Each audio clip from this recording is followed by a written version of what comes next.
Dios los bendiga, hermanos. Una bendición, un privilegio estar aquí. Y viendo que este mes se nos ha ido, pero volando, así es volando, ¿no? Lo importante es que hemos podido compartir cada domingo el mensaje de la palabra del Señor. ¿Lo tienen? Dice, entró Jesús otra vez en Capernaum después de algunos días y se halló que estaba en casa. E inmediatamente se juntaron muchos, de manera que ya no cabían ni aún a la puerta, y les predicaba la palabra. Entonces vinieron a él unos trayendo un paralítico que era cargado por 4.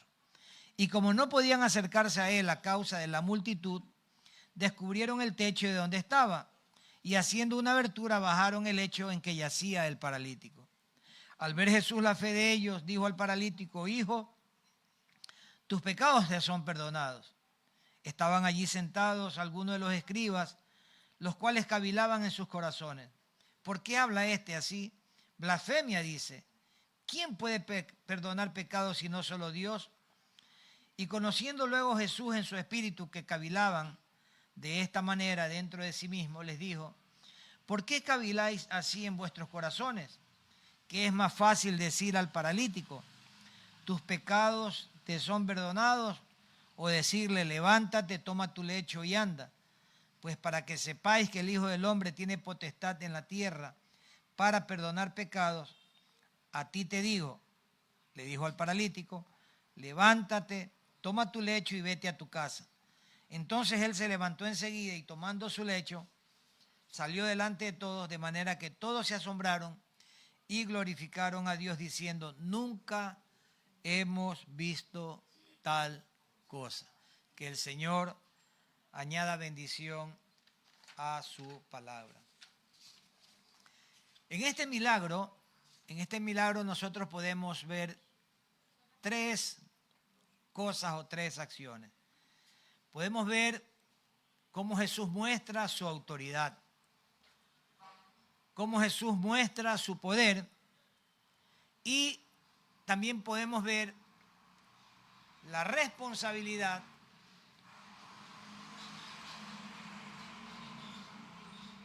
que tenemos los creyentes en llevar a las almas a la salvación. Esa es una responsabilidad nuestra, llevar a las personas a la salvación.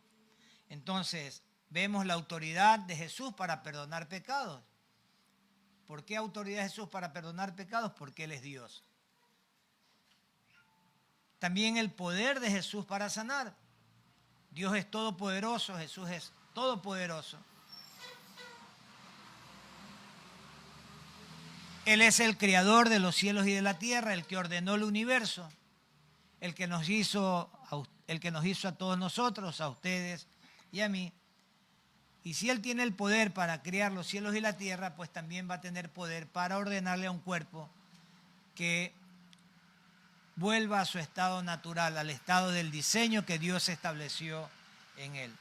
Y también vemos, como le dije hace un momento, la responsabilidad que tenemos los creyentes de traer a las personas a Jesús. La responsabilidad que tenemos los creyentes de predicar el Evangelio y llevar a aquellos que están perdidos al conocimiento y a los pies de nuestro Señor Jesucristo. Amén, hermanos. No. Ahora, dice la palabra que acabamos de leer, que Jesús regresaba a Capernaum y se oyó que estaba en casa. Entonces, cuando las personas oyeron que estaba en casa, entonces se arremolinaron, ingresaron, llenaron la casa, porque ese pueblo estaba ávido de conocer la verdad a través de un hombre que la predicaba con claridad, que la predicaba con humildad, pero que sobre todo predicaba con la verdad. Con la verdad. ¿Por qué? Porque Él era y es la palabra. Él es la palabra, era la palabra, y el creador de la palabra estaba predicando la palabra, porque Él es el verbo. ¿Cuántos dicen amén? Dicen, ¿no? Dice que se juntaron de tal manera que ya no cabían ni uno más. No se podía entrar ni siquiera por la puerta porque había gente en la puerta, había gente por la ventana mirando, etcétera, etcétera, ¿no? Y de repente dice que llegan 4 hombres cargando a un paralítico que era su amigo. Para que lo lleven es porque era su amigo, o al menos lo conocían, ¿no? Ahora, la palabra no nos da muchos detalles sobre estos cuatro hombres. No da sus nombres, no dice por qué lo llevaban, qué los animaba. Absolutamente nada. Dice 4 hombres, 4 personas. Y yo creo que en el fondo a veces es mejor que ni siquiera se sepa el nombre de las personas, para que cuando ocurra el milagro le podamos dar la gloria a Dios y no darle la gloria a las personas. Hoy es muy común en muchas iglesias que cuando ocurre un milagro lo llaman al frente y lo primero que dice el sanado es que pastor, cuando usted oró yo fui sanado. Y después que dice, cuando usted oró y yo fui sanado, después dice, la gloria sea para el Señor. Y yo no comparto eso. Yo respeto, pero no comparto. Si alguien es sanado, inmediatamente tiene que darle la gloria al Señor. Señor, yo fui sanado por la gloria del Señor, no porque usted oró, porque el Señor hizo la obra en mi vida. ¿Cuántos dicen amén, hermano? ¿No? Entonces, no conocemos sus nombres, no sabíamos qué edad tenían, ni tampoco qué posición ocupaban, qué posición social ocupaban en esa ciudad. Tampoco sabemos qué los motivó a llevar a este hombre a donde Jesús. Si lo llevaron es porque tenían fe, creían que Jesús lo podía sanar. Amén. Porque si no, no lo iban a llevar. Por el testimonio, así es, hermana, por el testimonio de otros, ellos llevaban a esta persona a donde Jesús. Entonces podríamos decir que tenían algo en común estos 4 hombres. Tenían fe en que Cristo podía salvar y sanar a su amigo. ¿Cuántos dicen amén, hermano? Entonces, lo que sí podemos saber de estas 4 personas es que estaban preocupados por un amigo que estaba enfermo. No lo dice la Biblia, pero yo lo supongo. Quizás era un amigo de la infancia con el que habían jugado, con el que habían compartido, con el que habían paseado, con el que habían salido a alguna aventura y de repente, no sabemos por qué, su gran amigo, su amigo del alma había quedado paralítico, ¿no? Entonces, eso sí podemos saber, que estos estaban preocupados por la condición de su amigo y sentían un dolor en su corazón al ver a su amigo postrado en ese lecho sin poder levantarse.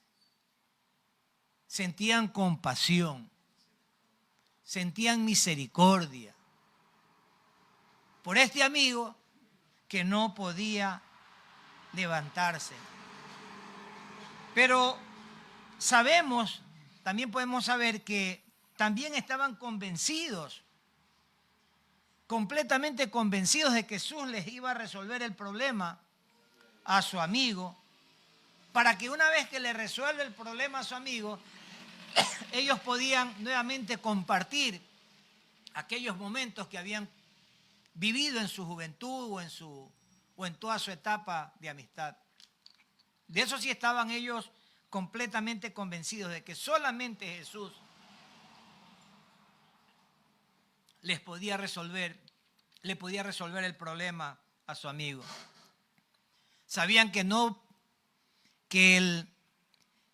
el ofrendar en función de la ley, que hacer ciertos rituales religiosos, eso no iba a devolverle el andar a su amigo. Pero estaban completamente convencidos por el testimonio de otros, que habían escuchado que Jesús había hecho ver a un ciego, había levantado un paralítico, había levantado muertos, había sanado leprosos, Entonces estaban convencidos de que solo Jesús y nadie más que Jesús podía devolverle a su amigo su estado natural, su estado anterior.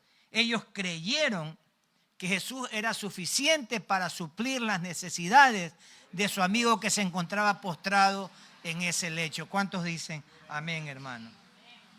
Y por eso ellos se preocuparon en ir. Probablemente conversaron, oye, no podemos permitir que nuestro amigo siga en la condición en que está.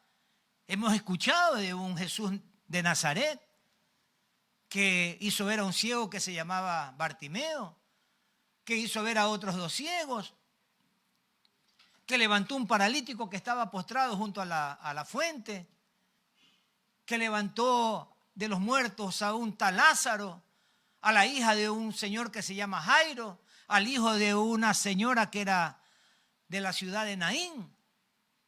Entonces no podemos estar impávidos sabiendo que hay alguien que puede resolver el problema a nuestro amigo. Vamos, tenemos que ir convencidos de que Él va a obrar el milagro que tanto anhelamos para nuestro amigo.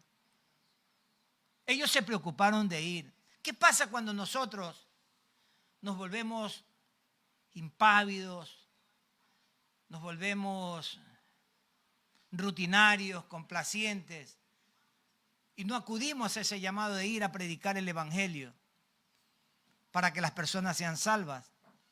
¿Qué pasa cuando no vamos? Las personas van a morir. Van a morir en pecado y la paga del pecado es la muerte. Amén. Cuando nosotros no tomamos esa responsabilidad de predicar el evangelio que fue predicado en algún momento a nosotros, muchos se van a morir por nuestra indiferencia. Y no hablo solamente de morir físicamente, hablo de morir espiritualmente.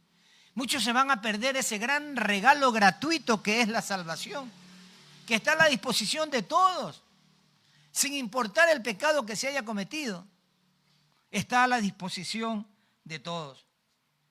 Por eso es que si nosotros como cristianos, como creyentes, no tenemos la suficiente responsabilidad de ir a predicar el evangelio o de entregar un simple tratado, vamos a ser cómplices de que muchas personas mueran sin conocer la palabra de Dios y a través del conocimiento de la palabra de Dios puedan ser salvos. Por eso yo siempre digo, los animo, hermanos, a recordar cómo llegó la salvación a su vida. Yo recuerdo clarito el día que la salvación llegó a mi vida y en ese mismo momento también llegó a la vida de mi esposa, porque los dos recibimos a Cristo como nuestro Señor y Salvador. En el mismo momento, en el mismo día, a la misma hora. Creíamos que lo sabíamos todo y llegó un hombre de Dios y compartió con nosotros la salvación. De la misma manera en que nosotros recibimos la salvación, que la recibimos por gracia, debemos compartirla por gracia, o con gracia, o por gracia. Dar de gracia lo que de gracia hemos recibido. ¿Cuántos dicen amén, hermano? Muchas personas creen que el predicar la salvación es responsabilidad de los pastores, de los líderes, pero que eso no es para mí. Yo estoy tranquilo sin complicarme mucho la existencia. Y yo creo que en algún momento todos pensamos así. Hace muchos años, cuando yo recién recibí al Señor Jesucristo, entré a una librería que quedaba en la calle Machala y Junín, no recuerdo exactamente, pero por ahí, ¿no? Y a lo que yo entra una persona muy alta, con un aspecto de asaltante. Así como les digo, de un aspecto. Entonces, para entrar a esa librería, uno timbraba y le abrían la puerta eléctrica, ¿no? Y yo, en lugar de cerrarla, dejé que la puerta solitas, y de repente, ¡pac!, entra esta persona y la vendedora se puso blanca. Yo me hice a un lado, dije, nos asaltaron, dije yo, ¿no? Y se acerca este tipo, sucio, maloliente, pésimo aspecto. Y se me acerca y yo me hacía para atrás porque ni siquiera decía que la sangre de Cristo me cura, porque ni siquiera sabía qué decir en ese momento. Y me dice, ¿usted es creyente? Me dice. ¿Usted es hermano en Cristo? Sí, sí, le digo. Ayúdeme, me dice. Necesito reconciliarme con Dios porque Él me ha sentenciado a muerte, me dice. Yo fui predicador. Yo compartía la palabra, enseñaba la palabra y me aparté, dice. Y he andado con prostitutas, he sido ladrón, he hecho cosas que usted no se imagina. Y el Señor en este momento me acaba de sentenciar. ¿Y cómo lo sentenció? Le dije yo. Jeremías 15:6 me dijo una persona que iba caminando, que yo no la conozco, me señaló y me dijo, Jeremías 15:6. Yo no sabía qué decía en Jeremías 15:6. Pero necesito reconciliarme. Y como yo no sabía lo que era la reconciliación, le dije, aquí en Luque y Rumichaca está el pastor Francisco, para que vaya donde él, para que él lo ayude a la reconciliación. No, me dice, no tengo tiempo. Usted ayúdeme. Y yo empecé a balbucear palabras y cosas, y de repente él estaba arrodillado, arrepentido, diciéndole, gracias Señor porque me has recibido, porque aún con mis faltas me has perdonado nuevamente. Y él se reconcilió en ese momento. Yo quería que vayan del pastor Francisco porque esa no era mi responsabilidad. Pero el Señor en ese momento me utilizó. Y después llegué a la casa y le converso a mi esposa y fuimos a leer Jeremías 15:6. Y de verdad que el tipo estaba condenado. Yo creo que si él salía, o lo atropellaba un carro o lo mataban aquellas personas a las que él tanto daño había dicho. Mire lo que dice Jeremías 15:6. Tú me dejaste, dice Jehová, y es lo que él decía. Él había sido un predicador, una persona preocupada de las almas, creyente fiel, y había dejado a Dios. Te volviste atrás, dice. O sea, de aquí regresó nuevamente al pecado. Por tanto, dice Jeremías 15:6, yo extenderé sobre ti mi mano y te destruiré. Y el versículo y la parte que sigue es la más fuerte. Estoy cansado de arrepentirme contigo. Yo creía que esa parte de llevar a las personas a Cristo era un trabajo de pastor. Pero desde ese momento recién convertido, el Señor me enseñó que ese es un trabajo de todos y que tenemos que tener misericordia. Yo tenía miedo de verla. De hecho, la chica estaba todavía pálida y no salía de su asombro. Cuando él se fue, la chica me dice, hermano, yo creí que nos iban a asaltar, pero qué bendición lo que usted hizo. Yo ni siquiera sabía lo que yo había hecho. La gloria para el Señor, que me usó en ese momento. Y la gloria para el Señor, cuando nosotros tenemos un corazón lleno de compasión y de misericordia, y podamos ayudar a aquellos que no conocen y llevarlos al camino de la salvación. El Evangelio de Judas dice que nosotros como creyentes tenemos que prácticamente cogerlos de los pelos, dice, y sacarlos a aquellos que ya se están chamuscando, que ya huelen a quemado. Amén, hermanos. ¿No? Entonces, eso es lo que tenemos que hacer como la iglesia primitiva.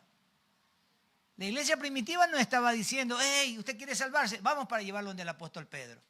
Ah, ¿usted quiere salvarse? Vamos para llevarlo donde el apóstol Juan. No. Mire lo que dice Hechos, capítulo 8, versículo 4.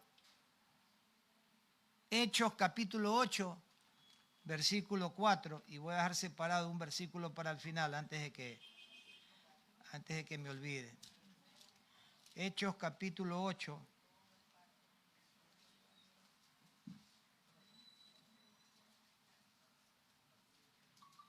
Dice, pero los que fueron esparcidos iban por todas partes anunciando ¿qué cosa? Chismes, rumores.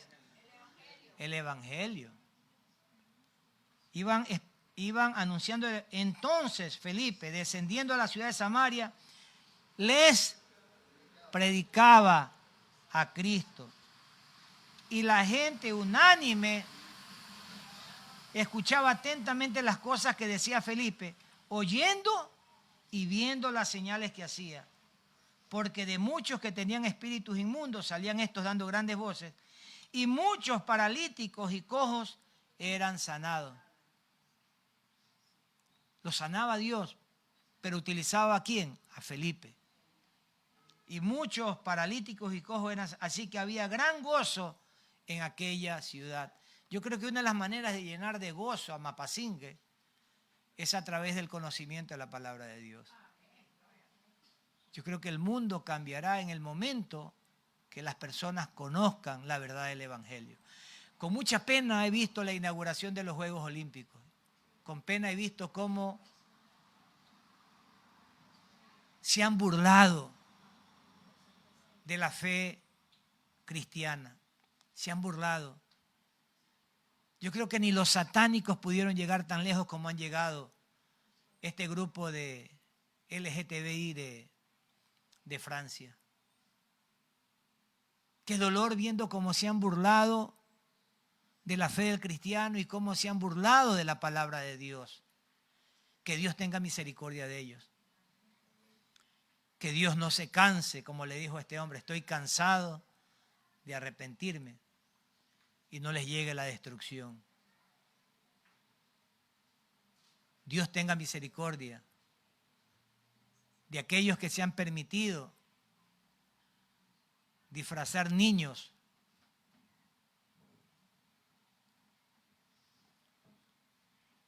de la misma forma perversa que se disfrazan adultos. Dios tenga misericordia de aquellos que permitieron desfilar a niños con adultos, enseñando partes íntimas, prácticamente dándole luz verde a la pedofilia. Los niños son de Dios y nadie tiene el derecho de destruir su mente. Debemos volver a los tiempos de la iglesia primitiva donde los que habían recibido la palabra, dice que iban por todas partes anunciando el evangelio. Todos nosotros, los creyentes, debemos ser ministros de Dios. Todos debemos ser ministros de Dios y predicar el evangelio. Pastores, que yo trabajo, no tengo tiempo. Aún sentado en el trabajo uno puede predicar el evangelio con testimonio, hermano. Que las personas digan, ese hermano que está ahí, nosotros nos burlamos, le hacemos cosas, pero nunca reacciona y más bien Él nos ama, aunque nosotros no merecemos ser amados. Todos los creyentes deben ser ministros de Dios. Efesios 4:11 dice que Jesucristo mismo constituyó a unos apóstoles, a otros profetas, a otros evangelistas, a otros pastores y maestros. ¿Y para qué lo hizo? A fin de perfeccionar a los santos para la obra del ministerio, para la edificación del cuerpo de Cristo. ¿Cuántos dicen amén, hermano?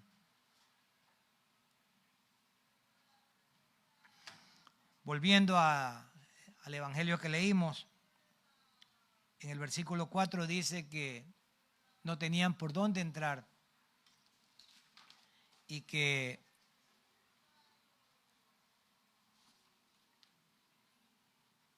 vieron que aunque la casa estaba completamente llena, que no había acceso por ningún lugar, dice que vieron la oportunidad a través de un techo.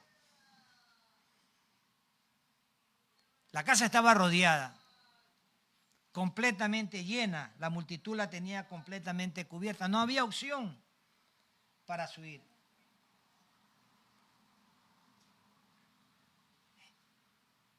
¿Y sabe qué hubieran hecho otras personas si no hubieran tenido ese compromiso, esa fe, esa convicción? Al ver la casa llena, mirando solamente para allá, no mirando para arriba, solamente mirando al frente. ¿Sabe qué hubieran dicho otras personas? Puchica, dice, el Señor está ocupado. Es imposible entrar.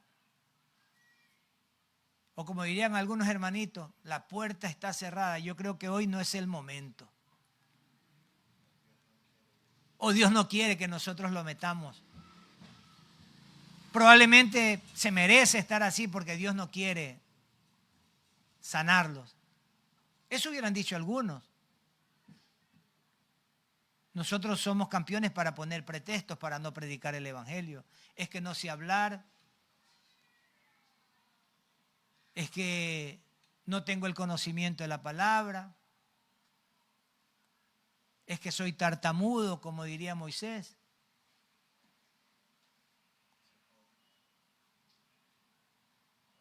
Pero ¿quién es el que va a obrar a través de nosotros? El Espíritu Santo de Dios. Él va a obrar a través de nosotros. Y si somos tartamudos, Él habla por nosotros. Y si no sabemos, Él nos enseña lo que tenemos que decir. La casa estaba llena. Pudieron haber tenido miles de pretextos para no entrar. Y no nos olvidemos que cada vez que vamos a predicar la salvación, el diablo siempre pondrá obstáculos. Siempre pondrá obstáculos, hermanos. Ya sea que estás en buen estado y te vas cayendo de un colectivo, como dijo la hermana.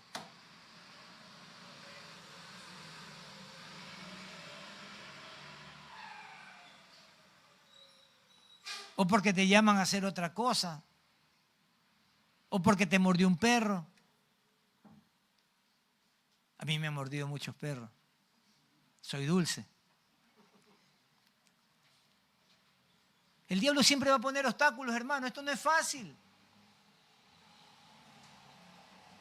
Como diría el papá de la que sabemos, el diablo es puerco. Siempre habrá obstáculos para llevar el mensaje de la salvación, hermano. Siempre. Pero eso no nos debe llevar a milanarnos, a cobardarnos, a tener desidia o que me importismo. La gente se está perdiendo. No hay que desanimarse, no hay que darse por vencido. Tenemos el poder de Dios para superar los obstáculos, hermanos. Tenemos que vencer los obstáculos. Y dice que estos jóvenes estaban ahí con la camilla. ¿Qué hacemos? ¿Qué hacemos? Y de repente miran hacia arriba. No nos queda más que romper el techo. Ese techo no era de ellos. Ese chiste les iba a salir caro. Les iba a salir caro porque tenían que reparar ese techo. Pero ellos miraron para arriba, no miraron las circunstancias, no miraron las dificultades. ¿Qué hizo que Pedro trastabille y se hunda y sienta que se ahogaba? Mientras él caminó mirando a Jesús, no le pasaba nada. Pero cuando empezó a ver el viento que lo golpeaba, las olas que eran gigantes, cuando empezó a ver los obstáculos, él empezó a hundirse. Si estos hombres, estos 4 hombres, hubieran mirado las circunstancias, no podemos entrar. Hay una multitud, se perdió un alma. Pero ellos miraron arriba, no las cosas terrenales, sino las cosas celestiales. Miraron arriba, ahí está el hueco. Cuando nosotros estamos desanimados, siempre vamos a encontrar pretextos para no llevar la palabra. Cuando estamos con problemas, siempre vamos a tener pretextos para no llevar el mensaje del Evangelio. Pero siempre hay una ruta que el Señor facilita, que el Señor nos muestra. Aquí fue el techo. Y aunque era costoso romper un techo ajeno, creo que cualquiera que sea el costo, nosotros tenemos que hacer todo lo posible para llevar a las personas a Cristo. No importa el costo, hermano. Y no hablo de dinero, ojo. A veces el costo podría ser dejar la hora en la que yo destiné para dormir, la siesta, o dejar la hora que tenía para ver el partido de fútbol, que era súper importante, o dejar de ver porquerías en el celular, como la mayoría lo hacemos. Siempre hay un costo, hermano,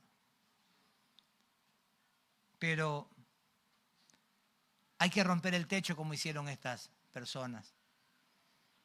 Sin importar el costo, nuestro trabajo es llevar a las personas a la salvación, llevar a las personas a Cristo, hablarles de la cruz, hablarles de la salvación y decirle que no hay pecado que Cristo no le pueda perdonar. ¿Cuántos dicen amén? Y de repente ingresan, dice la palabra, y Cristo se asombra por la fe de ellos. ¿Sabe cuántas personas tenían? Hablo de este grupo de 5. ¿Sabe cuántos de los 5 tenían fe cuando entraron por el techo? 4. ¿Sabe cuántos tenían fe de este grupo de 5 cuando salieron de esa casa? 5. Los 4 más el que fue sanado. Y lo curioso es que Jesucristo no le dice, hijo, levántate. Le dice, hijo, tus pecados te son perdonados. Ellos no fueron para que les perdonen el pecado a su amigo. Ellos fueron ¿para qué?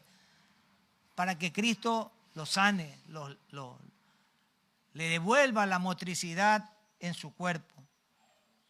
Pero recuerden que para Jesucristo el perdón tiene prioridad. Las personas tienen que sanarse, sanar su falta de perdón por cualquier cosa que hayamos recibido para que el milagro pueda ejercer en nuestro cuerpo. Si yo no tengo falta de perdón, si yo todavía tengo una falta de perdón hacia alguien que me ha hecho daño, yo no digo que no se puede, pero probablemente va a ser más difícil que usted reciba el milagro que está anhelando. ¿Cuántos dicen amén, hermano? Dice que cuando Jesús le dice, hijo, tus pecados te son perdonados, los religiosos salieron. En lugar de decir, lo levantó, qué bien, qué bendición, lo levantó, lo va a levantar. Empezaron a decir, no, es que así no dice la palabra, así no dice la Escritura. Es que ese no es el procedimiento correcto. Tú no puedes perdonar pecados, solamente Dios puede perdonar pecados. Empezaron a cuestionar. Entonces Cristo les dice, bueno, a ver, ¿cómo quiere que le diga? ¿Tus pecados te son perdonados? O hijo, levántate, toma tu lecho y vete para tu casa. Jesús tiene autoridad para perdonar pecados, porque Él es el creador de los cielos y de la tierra. Y Jesús tiene autoridad para levantar un paralítico de ese estado de postramiento. ¿Cuántos dicen amén? Ellos fueron por sanidad. Ellos fueron por sanidad. Y su amigo no solamente que recibió la sanidad, sino que también recibió la salvación. Nosotros tenemos que ir por aquellos que están pasando dificultades, para que no solamente reciban una palabra de aliento, sino que también reciban la salvación. Tenemos que ir a predicar el Evangelio para que aquellas personas puedan sanar sus dolencias del alma. Hay muchos que están pasando por dolencias del alma muy fuertes, resentimiento, vergüenza, falta de perdón o una conciencia que los acusa por tal o cual cosa que hicieron. Para eso estamos nosotros, para ir a predicarles el Evangelio. Como dijo Jesucristo, el Espíritu del Señor está sobre mí y me ha enviado a predicar buenas nuevas. ¿A quién? A los corazones abatidos, a los corazones que están de luto, a los corazones que están presos. A esos tenemos que ir a predicarles, hermanos. Primero, llevarles esa palabra de ánimo, ayudarlos a sanar las dolencias del alma. Y después, mostrarles el camino de la salvación, que puedan recibir el milagro más grande, el regalo más grande que está disponible para todos, el regalo de la salvación que es gratis, es por gracia, no por obras para que nadie se gloríe. Y cuando esa persona reciba la salvación por medio suyo, recuerden que la gloria es de Dios, no es suya. Usted es un simple instrumento, un vaso dispuesto a hacer ese canal de bendición, pero la gloria para el Señor, la gloria para Cristo. ¿Cuántos dicen amén? Hay regocijo, dice la palabra, cuando un pecador se arrepiente. ¿Qué pasa cuando un pecador se arrepiente? ¿Qué pasa en el cielo? Hay fiesta en el cielo, dice el Evangelio de Lucas, capítulo 15. Hay fiesta en el cielo por un pecador que se arrepiente. Y ustedes van a hacer ese canal de bendición para que en el cielo haya fiesta a través de esa palabra que usted ha llevado para bendecir con la salvación a las personas que Dios ponga delante de usted. Estos 4 amigos salieron regocijados, pero toda la multitud que estaba ahí, con excepción de unos cuantos religiosos, toda la mayoría de ellos salieron contentos, gozosos de ver lo que Jesús había hecho. ¿Qué espera usted, mi querido hermano, mi querida hermana, para ser un canal de bendición y de alegría? ¿Qué espera usted, querido hermano y querida hermana, para ir a predicar el Evangelio que lleve a muchas personas a la salvación? ¿Cuántos dicen amén, hermano? Padre, en el nombre de Jesús, en esta mañana te damos gracias, Señor. Gracias porque en un momento fuimos pecadores, Señor, y tú te dignaste en tomarnos en cuenta sin que nosotros lo mereciéramos. Te dignaste tomarnos en cuenta y enviarnos a personas que nos prediquen tu evangelio, y por medio de esas personas que tú utilizaste, Señor, fuimos salvos. Y salvos por gracia, Señor. Gracias porque a través de este tiempo que te hemos conocido, que tu palabra ha ido ingresando en nuestra vida, en nuestro cuerpo, que ha ido ingresando como una espada de doble filo para separar lo espiritual de lo carnal. Hemos sido cambiados, Señor. En muchos casos has sanado nuestras dolencias. En muchos casos has sanado también las dolencias físicas. Has sanado dolencias del alma, Señor, y también dolencias físicas. Gracias, Señor. Gracias, Señor, por aquellas personas que enviaste. Las bendecimos, Señor. Pero también te damos gracias, Señor, por aquellas personas que vas a enviar para que nosotros podamos bendecirlos de la misma manera en que aquellas personas nos bendijeron a través tuyo, Señor. Gracias porque podemos dar de gracia lo que de gracia recibimos, Señor. Te alabamos, Señor. Te glorificamos. Y te bendecimos, Señor. Y queremos pedirte perdón, Señor. Queremos pedirte perdón porque